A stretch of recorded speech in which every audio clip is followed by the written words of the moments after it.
Ганьбішча тых, хто ўтрымоўвае ўладу ў Беларусі. У Менску пачалі судзіць нобелеўскага лаўрэата Алеся Бяляцкага і яго паплечнікаў Валянціна Стэфановіча ды Уладзіміра Лабковіча. Сусветна вядомым праваабаронцам пагражае да 12 гадоў зняволення, а прапагандысты спрабавалі цкаваць заходніх дыпламатаў, якія прыйшлі пад будынак суда. Маўляў, амбасадары не падалі заяўку на пікетаванне.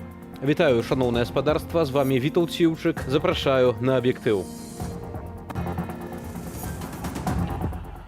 Рэжым Лукашэнкі судзіць нобелеўскага лаўрэата. Гэта першая такая сітуацыя ў гісторыі чалавецтва. Канешне, помста, але тут такое адчуванне, што помста ўсім. І вясне, і ўсяму народу. До 9 гадоў калоніі за незалежны прафсаюз. Гіганцкія выракі лідарам працаўнікоў. Калі няма вот этого судовага канвейеру, калі няма рэпрэсій, то ў грамадстве няма страху. А калі страх знікае, то наступае канец дыктатуры. Шакавальная заява украінскай выведкі. Расія магла прывезці ў Беларусь ядравую зброю. Я думаю, что это реально. Никаких проблем с этим в России быть не может, поскольку Россия и так игнорирует все международные правила. У Менску пачалі судзіць нобелеўскага лаўрэата Алеся Бяляцкага і яго паплечнікаў Валянціна Стэфановіча і Уладзіміра Лабковіча. Яны ўжо незаконна адседзелі ўсе за 16 месяцаў, а агулам ім пагражае да 12 гадоў зняволення. Абвінавачванні зачытвалі ажно 2 гадзіны. Палітвязні свае віны не прызналі, а так званая суддзя Марына Запашнік адмовілася гаварыць па-беларуску. Ірына Дарафійчук падрабязней. У судзе Ленінскага раёну Менску пачаўся працэс у справе старшыні праваабарончага цэнтру «Вясна» Алеся Бяляцкага, ягонага намесніка Валянціна Стэфановіча і каардынатара кампаніі праваабаронцы за свабодныя выбары Уладзіміра Лабковіча, а таксама праваабаронцы Змітра Салаўёва, якога судзяць завочна. Судья Мария Запасник, которая известна вынесением достаточно жестких и произвольных приговоров, то есть в этом смысле каких-то иллюзий мы не испытываем. Суд адхіліў усе хадайніцтвы абвінавачваных. Абаронцы Алеся Бяляцкага і Валянціна Стэфановіча заяўлялі хадайніцтва аб змяненні меры стрымання на незвязаную з пазбаўленнем волі. Самі абвінавачваныя выступілі з просьбамі зняць з іх кайданкі і весці працэс на беларускай мове. Абвінавачаным было прад'яўлена абвінавачванне на расейскай мове. Вы можете выкарыстоўваць любую з 2 дзяржаўных моваў. Суд вас зразумее. Алеся Бяляцкага, Уладзіміра Лабковіча і Валянціна Стэфановіча утрымліваюць пад вартаю з 14 ліпеня 2021 года. Ім пагражае ад 7 до 12 гадоў зняволення. Праваабаронцаў вінавацяць у кантрабандзе арганізаванай групай і фінансаванні групавых дзеянняў, якія груба парушаюць грамадскі парадак. Спачатку ж абвінавачванне было іншым, нагадвае Павел Сапелка. Оно было таким же нелепым и касалось неуплаты подоходного налога теми людьми, которые получали якобы деньги от правозащитного центра «Весна». Потом от этого обвинения власти отказались и выдвинули новое, новое про контрабанду. Вясноўцаў караюць за праваабарончую дзейнасць, перакананая журналістка Любоў Лунёва. Сярод іншага, за дапамогу затрыманым на паслявыбарчых мірных акцыях пратэсту ў 2020-м. Людзі, якія ўпершыню бралі ўдзел у вулічных акцыях, акурат дзякуючы вясне змаглі арганізавацца ў пошуку затрыманых і дапамозе тым, хто выйшаў з-пад арышту, а перадусім у фіксацыі злачынстваў. Гэта, канешне, помста, але тут такое адчуванне, што помста ўсім. І вясне, і ўсяму народу, і вясна, якая раней казала пра захаванне правоў чалавека, пра нейкія фундаментальныя правы чалавека. Калі там юрысты дапамагалі людзям складаць нейкія заявы, як абараніць свае правы, гэта было вельмі важна. У справе вясноўцаў праходзяць каля сотні сведкаў. Па ўсёй краіне правялі 120 ператрусаў. Матэрыялы складаюць 283 тамы на 300 старонак кожны. Гэта рэкорд у палітычнай справе. Фігуранты заявілі, што не прызнаюць сваёй віны ні паводле аднаго артыкулу. Падчас утрымання за кратамі Алесь Бяляцкі зрабіўся нобелеўскім лаўрэатам. Узнагароду замест яго атрымала жонка Наталья Пенчук. Хочу выказать великую подяку Норвежскому Нобелевскому комитету, рашэнне якога умацавала Алеся у гатоўнасці стаяць у сваёй праўдзе і дае надзею усім беларусам, што можна разлічваць на дэмакратычную салідарнасць у барацьбе за свае правы. Працэс над вясноўцамі адкрыты, але пусцілі ў судовую залю не ўсіх. Прайшлі сваякі абвінавачваных і прапагандысты. Усіх на паседжанні запісалі ў асобны спіс. А вось прадстаўнікоў дыпламатычнага корпусу на суд не пусцілі. Тот факт, что на скамье подсудимых, обвиняемых Нобелевский лауреат, конечно, привлечет гораздо больше внимания к этому процессу. Пасля таго, як праваабаронцам зачыталі абвінавачанне, Алесь Бяляцкі заявіў, што не ў поўнай ступені разумее тэкст на расейскай мове. У судзе абвесцілі перапынак да заўтра. Ірына Дарафейчук, Белсат. 9 і 8 гадоў пазбаўлення волі ва ўмовах узмоцненага рэжыму. Такія незаконныя выракі прагучалі сёння ў Менскім гарадскім судзе. Судзілі сябраў незалежных прафсаюзаў, палітвязняў Геннадзя Фядыніча, Васіля Бераснева і Вацлава Арэшку. Іх абвінавацілі ў, цытата, «распальванні сацыяльнай варожасці і ў нібыта шкодзе нацыянальнай бяспецы». Тэму працягне Марына Яновіч. Закрыты суд і вырак па палітычна матываванай справе, як за гвалт ці забойства. Прысуд лідарам прафсаюза радыёэлектроннай прамысловасці – гэта прысуд усім дэмакратычным прафсаюзам. Гэта прысуд тым людзям, якія сапраўды ўсё сваё жыццё працавалі, каб дапамагаць працоўным. Заснаваны ў 90-х гадах мінулага стагоддзя, Беларускі прафсаюз работнікаў радыёэлектроннай прамысловасці бадай самы масавы сярод незалежных. Там дапамагалі абараняць правы прадстаўнікам і іншых прамысловых галінаў, а таксама медыкам, педагогам, студэнтам. Абарона правоў працоўных, парушаных дзяржавай, неаднаразова станавілася прычынаю судовых працэсаў ужо над самым старшынём прафсаюзу РЭП Геннадзем Фядынічым і іншымі актывістамі. Само гэтае грамадскае аб'яднанне было аб'яўленае экстрэмісцкім і закрытае. Профсоюзы, но просто связанные с предприемством. Это то, что Лукашенко лишил своей такой вотчиной, своим опирищем. И тут отрывалось, что в 2020 году оказалось, что нема никакого опирища. Спасибо, я сказал все, можете кричать, уходи. Верните наши голоса! Незалежны прафсаюз РЭП, як і іншыя непадкантрольныя рэжыму арганізацыі, сярод першых патрапіў пад молат асабістай помсты і рэпрэсіяў пасля апошніх прэзідэнцкіх выбараў. Таму адзначаюць праваабаронцы сённяшні вырак Фядынічу, Берасневу і Арэшку жахлівы, але цалкам заканамерны працяг падзеяў у краіне. У гэтай усей сістэме невіновных няма. Ёсць розная ступень віннасці. Вось тых, хто зараз прыносіць прысуды, мы павінны памятаць пра тых, напрыклад, проста людзей, якіх зараз затрымалі па фатаграфіям. Так? Мы не можам сказаць канкрэтныя імёны гэтых суддзяў, якія вынасілі ім прысуд, але яны ёсць, і гэтых чалавек шмат. На сумленне так званай суддзі Алены Папковай і ейных хаўруснікаў таксама не выпала спадзявацца. Зрэшты, сусветная супольнасць выкарыстала яшчэ не ўсе свае магчымасці ў ціску на Лукашэнку з прыслугачамі. Міжнародная арганізацыя працы, сур'ёзная і ўплывовая сусветная інстытуцыя ў складзе ААН. Натуральна, яна не застанецца абыякавай да лёсу абаронцаў правоў работнікаў. У міжнароднай арганізацыі працы не было ніякіх іншых варыянтаў, як прыняць 33 параграф у дачыненні да Беларусі, бо правы працоўных у Беларусі ніякім чынам зараз не абаронены, і абараняць іх зараз няма каму. Дагэтуль міжнародная арганізацыя працы толькі аднойчы прымяняла 33 параграф свайго уставу супраць хунты ў М'янме. Тады краіна апынулася ў поўнай міжнароднай эканамічнай блакадзе, і генералы-узурпатары мусілі здацца. Менавіта тое пагражае зараз і Беларусі. Згодна з рэгламентам, санкцыі маюць выпрацаваць да канца сакавіка, а ўвядуць іх у чэрвені. Як мы імкнемся да свабоды і без гэтага не можам жыць, так і рэжым не можа існаваць без рэпрэсій. І калі няма вот этого судовага канвееру, калі няма рэпрэсій, то ў грамадстве няма страху. А калі страх знікае, то наступае канец дыктатуры. Сёння ж быў апублікаваны праект зменаў у законы аб грамадскіх аб'яднаннях і партыях. На думку праваабаронцаў з цэнтру «Вясна», гэтыя змены значна пагоршаць умовы існавання палітычных партый у Беларусі, а грамадскім аб'яднанням пагражае новая падстава для ліквідацыі. Марына Яновіч, Белсат.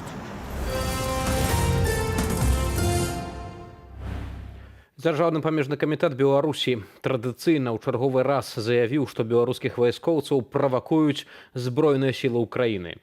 Гэтым разам лукашэнкаўскае ведомства выклала адпаведны ролік, дзе, як распавядаюць, пра нібыта адзінкавыя стрэлы на памежжы. Разам з тым трывожную заяву зрабілі ва ўкраінскай выведцы. Паводле апошніх звестак, на тэрыторыю акупаванага Крыму і Беларусі расейцы маглі завесці ядравую зброю. Руслан Ігнатович.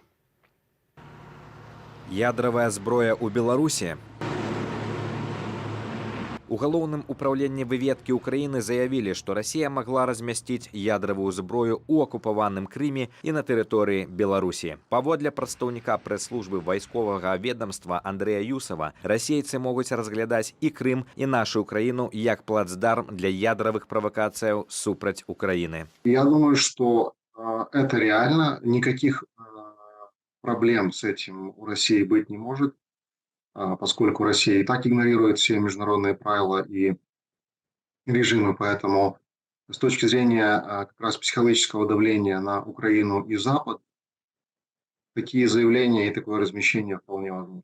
Паводле Андрэя Юсова, Украіна уважліва сочыць за ўсімі гэтымі працэсамі і любыя правакацыі з выкарыстаннем ядравай зброі не будуць нечаканасцю. Калі гаворка ідзе аб пагрозе ядравай зброі з боку Расіі, мы павінны разумець, што гэтая пагроза толькі наблізіць канец сучаснай Расіі. Так, ёсць інфармацыя, што акупаваны Крым і тэрыторыя Беларусі Пуцінам разглядаюцца для правядзення такіх правакацыяў. Уся гэта інфармацыя адсочваецца. Выведныя звесткі ёсць, так што нечаканасцю гэта не будзе. Гісторыя з размяшчэннем расійскай ядравай зброі на тэрыторыі Беларусі – гэта гісторыя не сённяшняга дня. Вайсковы эксперт Александр Коваленко расказаў, чаго ўсё пачыналася. Я нагадаю, што ў жніўні так званы прэзідэнт Беларусі Александр Лукашенко казаў, што на тэрыторыі Беларусь ужо ідзе рыхтаванне да размяшчэння ядравай зброі і непасрэдна, што яна будзе размяшчацца на самалётах СУ. Якія менавіта СУ ён не патлумачыў. Дублірно-пускові установки. Вядома, што ў арсенале Расіі ёсць аператыўна-тактычныя комплексы «Іскандер», якія могуць страляць ракетамі з ядравымі зарадамі. Ёсць падводныя чоўні з калібрамі, якія таксама могуць несці ядравыя зарады. І ў Расіі ёсць стратэгічная авіяцыя ды міжкантынентальныя балістычныя ракеты. Чаму ж для сваіх пагрозаў Расія абірае тэрыторыю акупаванага Крыму і Беларусі? Дійсно, логіки та якогось раціоналізму. Сапраўды, логікі, як і нейкага рацыяналізму, у гэтым няшмат. Асабліва, зноў жа нагадаю, ідзе гаворка, калі ўзяць рэсурс Беларусі, пра магчымасці выкарыстоўваць ядравую зброю, дык гэта Су-25. Старыя штурмавікі, якія здольныя толькі папалохаць і не больш. Калі мы гаворым пра нейкую логіку з боку расейцаў, то яны бачаць у гэтым пашырэнне свайго ўплыву, ядравага ўплыву на іншыя тэрыторыі. Гэта значыць, Беларусь для іх становіцца такой пляцоўкай, на якой размешчана ядравая зброя. І нікога ўжо не хвалюе, што ў Расіі ёсць міжкантынентальныя балістычныя ракеты, якія могуць перадолеваць тысячы кіламетраў. Але ёсць і іншая версія. В принципе, это выгодно Лукашенку, как усиление своего положения политического. Он даже может этим торговать. То есть вместо того, чтобы, например, допустить втягивание белорусской армии в непосредственный конфликт против украинской армии, он может выбрать этот аргумент, что давай я лучше размещу ядерное оружие, это же очень круто и будет давить на наших противников. У ліпені 1993 года Беларусь афіцыйна далучылася да дамовы аб нераспаўсюдзе ядравай зброі. Наша краіна сталася першую дзяржавою, якая добраахвотна адмовілася ад магчымасці валодаць такой зброі пасля распаду СССР. Летась жа Лукашенко загадаў прыбраць з Канстытуцыі памкнення Беларусі да нейтралітэту і бяз'ядравай зоны. Руслан Ігнатович, Белсат. Патрыярх расійскай праваслаўнай царквы Кірыл заклікаў Расію і Украіну спыніць агонь і ўсталяваць перамір'е на 1,5 дня з поўдня 6 студзеня да поўначы 7 студзеня, каб праваслаўныя вернікі маглі наведаць службы на Раство. Уладзімір Пуцін даручыў увесці рэжым прыпынення агню па ўсёй лініі фронту на гэты час. Афіцыйна у той жа ж самы час рэжым Лукашэнкі пераследуе ўсіх, хто падтрымлівае ўкраіну. Стала вядома, што Губазік затрымаў праваслаўнага святара Дыянісія Карасцялёва за малітву за абаронцаў Украіны. У адным з праўладных тэлеграм-каналаў паведамляюць, што святар нібыта мае нацыяналістычныя татуіроўкі і распаўсюджвае бел-чырвона-белую нацыянальную сімволіку і адпаведныя ідэі. А ўслед за Губазікам святара асудзіў і менскі мітрапаліт Веніамін. Тым часам Евгений Прыгожин заявіў аб памілаванні і вяртанні ў Расію першай партыі зняволеных, якія ваявалі ва ўкраіне ў складзе прыватнай вайсковай кампаніі Вагнера. Як азначае агенцтва РИА Навіны са спасылкай на ПВК, у першай групе былых зняволеных каля 20 чалавек. На відэа, дзе Прыгожин цісне рукі нібыта былым зняволеным, ён віншуе іх з адпрацоўкай кантракту. Дае наказ мужчынам, каб шмат не пілі, не ўжывалі наркотыкі і не гвалтавалі жанчын.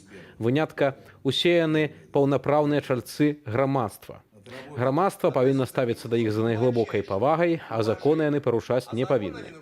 Раней заснавальнік праекту «ГУЛАГу нет» Владзімір Асечкін расказаў, што з першых партыяў добраахвотнікаў амаль усе былі забітыя на вайне ва ўкраіне.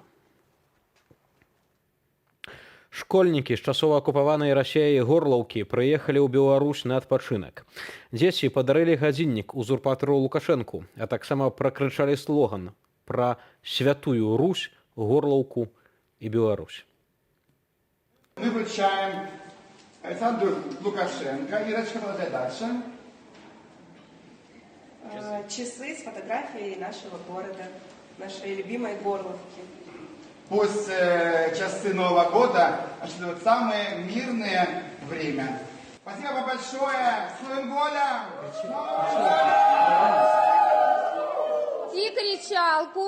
И рады видеть вас, друзья! С вами мы одна семья. Мы одна святая Русь. Горловка и Беларусь.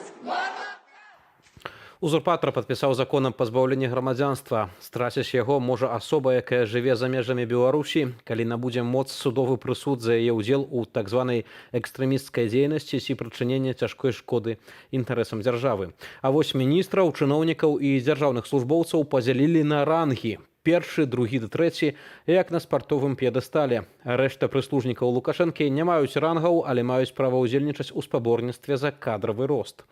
У той жа час здраднікаў рэжыму, так званых, пазбаўляюць узнагародаў і стыпендыяў, атрыманых да выбараў 2020 года. Падрабязней Юлія Церпук. Президент Республики Беларусь Александр Григорьевич Лукашенко.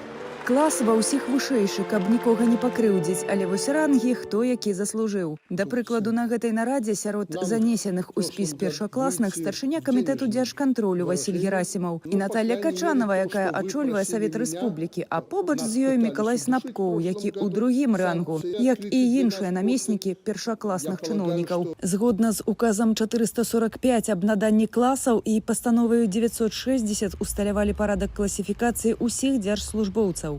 В якасці падарунка, в якасці паступовай такой морквачкі, ну вот ёсць гэтая градацыя. Служы добра, ты перайдзеш на іншы ранг, ты можаш быць спакойны, што там чакаюць ты ці іншыя даброты. У так званым вышэйшым класе першы ранг таксама у прэм'ера, кіраўніка адміністрацыі, старшыні праўлення Нацбанку. Пытанне, чаму старшыня выбарчай камісіі на другой прыступцы?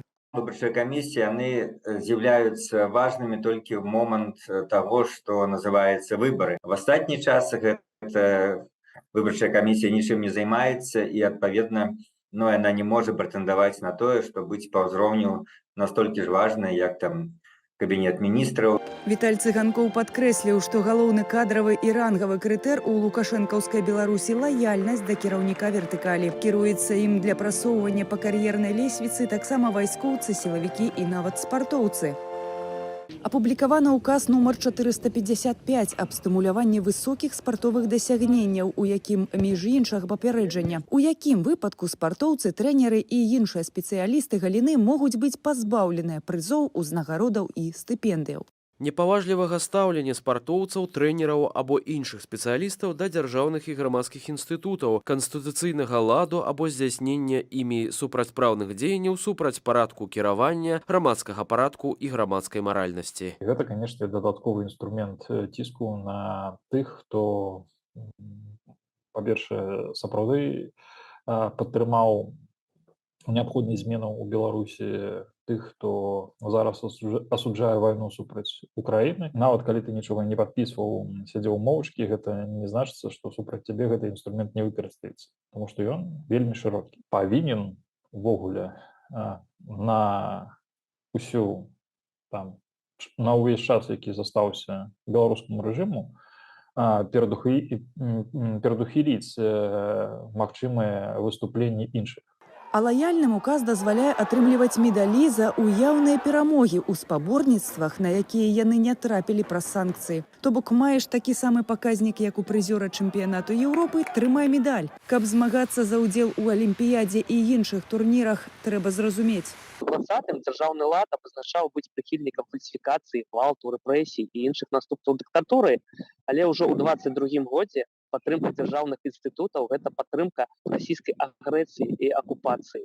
Гэта пасыл Сцяпана Папова, былога стыпендыята, чэмпіёну свету і Еўропы, а таксама першых еўрапейскіх гульняў па самба. Ад імя Беларускага фонду спартовай салідарнасці ён заклікае публічна выказаць антывайсковую пазіцыю, эміграваць і такім чынам вярнуцца да сумленнага аблічча і сапраўднага спорту. Юлія Цельпук, Белсат. Тэнісісты з Расіі і Беларусі ўсё ж такі згуляюць на Australian Open у нейтральным статусе, то бок без сцягоў і нацыянальнай прыналежнасці. Пра гэта паведамляюць арганізатары турніру. Раней амбасадар Украіны ў Аўстраліі Васіль Мірошніченка патрабаваў забароны на ўдзел расейцаў і беларусаў у спаборніцтвах. З такім падыходам згодны прадстаўнік Беларускага фонду спартовай салідарнасці Сцяпан Папоў. Да, без флага, да, без гімна, да, без азначэння краіны, але ўсё роўна, яны так нічога не разумеюць. Хавацца за гэта, за спорт па-за палітыкай і толькі думаць аб сваіх там нейкіх заробках і сваіх спаборніцтвах. Australian Open – гэта або адкрыты чэмпіянат Аўстраліі па тэнісе, першы ў сезоне турнір серыі вялікага шлему. Ён мае адбыцца з 16 да 29 студзеня ў Мельбурне. З беларусаў сёлета на ім згуляе пятая ракетка планеты Арына Сабаленка, а таксама Вікторыя Азаранка і Александр Сасновіч, якія ўваходзяць у топ-30 сусветнага рэйтынгу. У мужчынскай частцы турніру выступіць Ілля Івашка. Прызавы фонд спаборніцтваў сёлета складзе рэкордныя $76,5 мільёнаў США.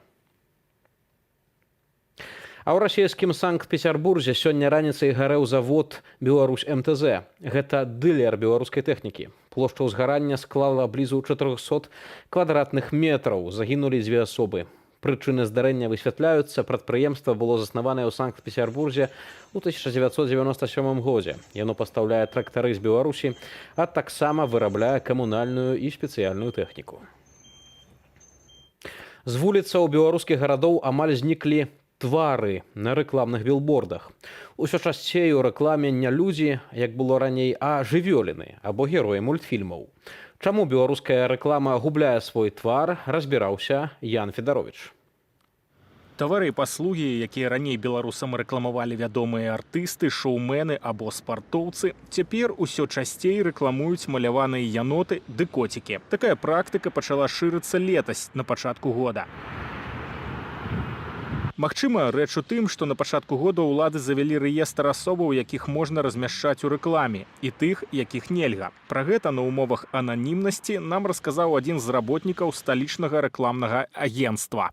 З пачатку года з'явіліся спісы недобранадзейных медыйных асобаў. Тых, хто неяк звязаны з апазіцыяй або проста быў заўважаны на пратэстах у 2020 годзе. Спачатку трэба было проста выбіраць тых, каго ў гэтых спісах няма. Гэта ўжо значна ўскладніла працу, але потым зрабілася яшчэ больш складана. Напрыклад, сёння ты падпісаў кантракт на серыю рэкламнай прадукцыі з чалавекам, якога ў гэтым спісе няма. Вы пачынаеце здымку, траціце на гэта грошы, плаціце ганарары, размяшчаеце гэтую рэкламу, за гэта асобна яшчэ плаціце, а праз пару тыдняў гэтага чалавека заносяць у гэты спіс недобранадзейных, і рэкламу даводзіцца прыбіраць. Грошай, натуральна, табе ніхто не вяртае. Таму цяпер шмат хто ўвогуле адмаўляецца запісваць ролікі або рабіць рэкламныя здымкі з рэальнымі людзьмі. Пад удар трапілі не толькі шоумены і рэкламныя мадэлі, але і кампаніі, якія купляюць рэкламу. З 1 траўня мінулага года яны плацяць дзяржмыту ад 10 до 20% ад агульнага кошту паслугі. Атрыманыя грошы пры гэтым ідуць на падтрыманне дзяржаўных СМІ ў Беларусі. А вось незалежным выданням доступ да рэкламы ў Беларусі проста закрылі. З пачатку мінулага года Марх увёў рэестр медыяў, якія маюць права публікаваць рэкламу. Нелаяльныя да рэжыму Лукашэнкі ў гэты спіс, натуральна,